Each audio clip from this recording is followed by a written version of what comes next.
पंडित जी प्रणाम। प्रणाम प्रणाम। आज पिछले जो है लास्ट क्लास में रिकॉर्डिंग छूट गई थी, मैं जी रिकॉर्डिंग लगा देता हूँ पहले। जी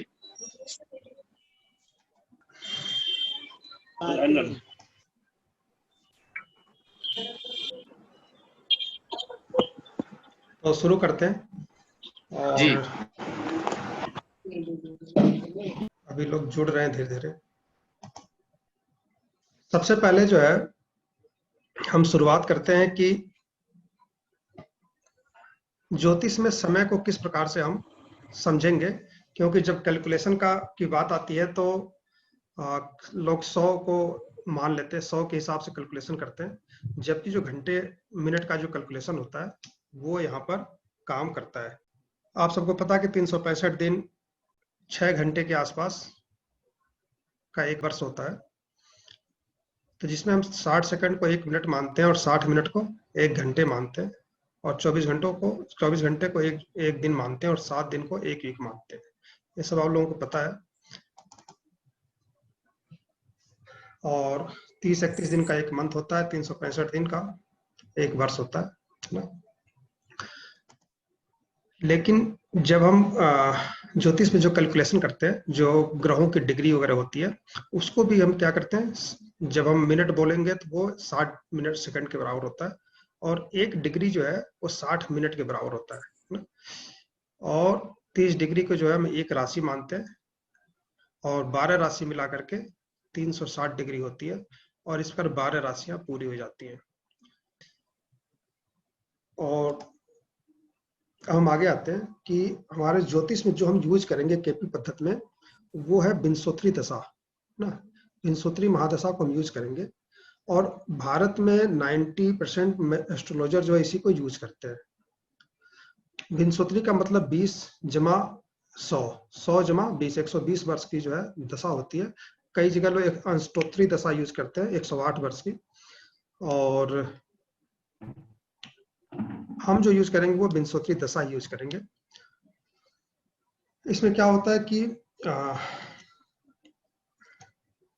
इसमें सबसे पहले जन्म के समय किसकी दशा चलती है, तो ध्यान रखें कि जन्म के समय चंद्रमा जिस राशि में होगा, जिस नक्षत्र में होगा, उसी नक्षत्र के स्वामी की दशा चलती है। जन्म के समय चंद्रमा जिस नक्षत्र में होगा उसी की दशा जन्म के समय चलेगी। अब आप इसमें ये समझ लीजिए कि 13 डिग्री 20 मिनट का एक नक्षत्र होता है ना।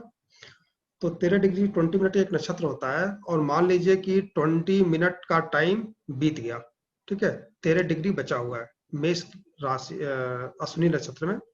अगर 20 डिग्री पे किसी का जन्म हुआ और 13 मिनट बाकी है, तो उसी हिसाब से हम उसको माइनस कर लेंगे कैलकुलेशन करके।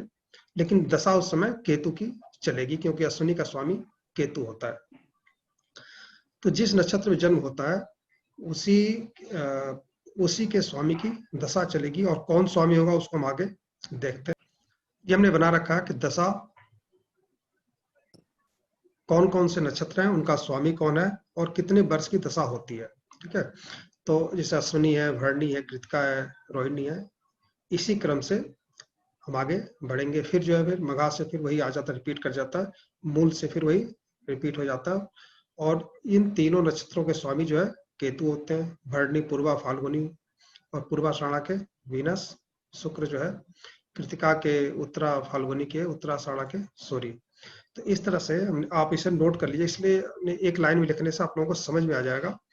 और जिस नक्षत्र में जन्म होता है इसका स्वामी, जैसे मान लो भरणी में नक्षत्र हुआ, भरणी नक्षत्र कब आएगा, अश्विनी नक्षत्र 13 डिग्री 20 मिनट का होता है मेष लग्न में, मेष राशि में। तो अगर 20 डिग्री पे जन्म होता है तो हमारा कृतिका आ जाएगा, उसका स्वामी भरणी आ जाएगा, उसका स्वामी जो शुक्र है, तो शुक्र की दशा चलेगी। तो ऐप के माध्यम से या सॉफ्टवेयर के माध्यम से आपको सब कैलकुलेशन मिल जाता है, लेकिन बेसिक चीजें पता होना चाहिए कि किसकी दशा चलती है, जन्म के समय किसकी दशा होगी। और इसके कैलकुलेशन से आप ये भी समय निकाल सकते हैं, प्रेजेंट मान ली दशा चार्ट आपके पास नहीं है, और ईयर आपको पता है किस साल में जन्म हुआ है, और चंद्रमा को आपने देख लिया कि मेष लग्न में 20 डिग्री का है ना। तो 20 डिग्री का है तो किसकी दशा चलेगी? शुक्र की दशा चलेगी। कितनी चलेगी? मान ली 13 डिग्री 20 मिनट का अश्विनी नक्षत्र है, तो 13 20 में से माइनस कीजिए, कितना हुआ? 7, और 5 और जोड़ दीजिए, तो 7 5 12 हो गया, 7 और 6 13 हो गया। तो लगभग 50-50 के आसपास बीच में पड़ा 20 डिग्री। तो शुक्र की दशा 20 वर्ष होती है, तो लगभग 10 या 11 वर्ष की दशा बीत चुकी है और 9 वर्ष की दशा बाकी है। तो हम 9 वर्ष आगे जो है शुक्र की दशा चलेगी, फिर उसके बाद सूर्य की, फिर चंद्रमा की। तो हम कैलकुलेट कर लेंगे परसेंट किसकी दशा चल रही होगी, और चंद्रमा को देख करके प्रेडिक्शन कर देंगे। तो ये बेसिक चीजें हैं, और ये कैलकुलेशन आपको आना चाहिए कि आपको ये देख लेना कि कितने डिग्री का चंद्रमा है, और उसके हिसाब से आप निकाल लेंगे। कल मैं आप लोगों को जब केपी का पार्ट शुरू होगा तो फिर नक्षत्र कितने डिग्री पे होते हैं, फिर उसके कितने पार्ट किए जाते हैं, 9 पार्ट किए जाएंगे, सम्राट बनाए, उप नक्षत्र बनाए जाएंगे, उस पर चर्चा करें तो और ज्यादा समझ में आ जाएगा। बेसिक चीजें मैंने आपको यहाँ पर लिख दी है, और ये दशा आपको याद करना हो तो कर लीजिए, क्योंकि केतु की 7 वर्ष, शुक्र की 20 वर्ष होती है, सूर्य की 6 वर्ष, चंद्रमा की 10 वर्ष, मंगल की 7, राहु की 18, जुपिटर की 16 और शनि की 19, मरकरी की 17 वर्ष। तो ये आपको याद होनी चाहिए। नहीं भी याद रहता तो ऐप में दिया रहता, लेकिन याद होना चाहिए ना, तो थोड़ा सा कॉन्फिडेंस बढ़ता है। अब हम आते हैं प्लैनेट रिजल्ट कैसे देते हैं। ये सबसे बड़ा काम की चीज, क्योंकि सब कुछ आपको ऐप में मिल जाएगा। आपको दशा चार्ट मिल जाएगा, आपको लग्न चार्ट मिल जाएगा, आपको केपी नक्षत्र चार्ट भी बन के मिल जाएगा। हालांकि मैं बनाना बता दूंगा आप लोगों को, वो भी मिल जाएगा। सब कुछ मिलता है। जैसे मान लीजिए आप एस्ट्रो कुंडली खोलते, कोई भी कुंडली खोल देता है आजकल कंप्यूटर में, लेकिन उसमें जो प्रेडिक्शन रहता है वो गलत निकलता है। तो प्रेडिक्शन सर सिर्फ आवाज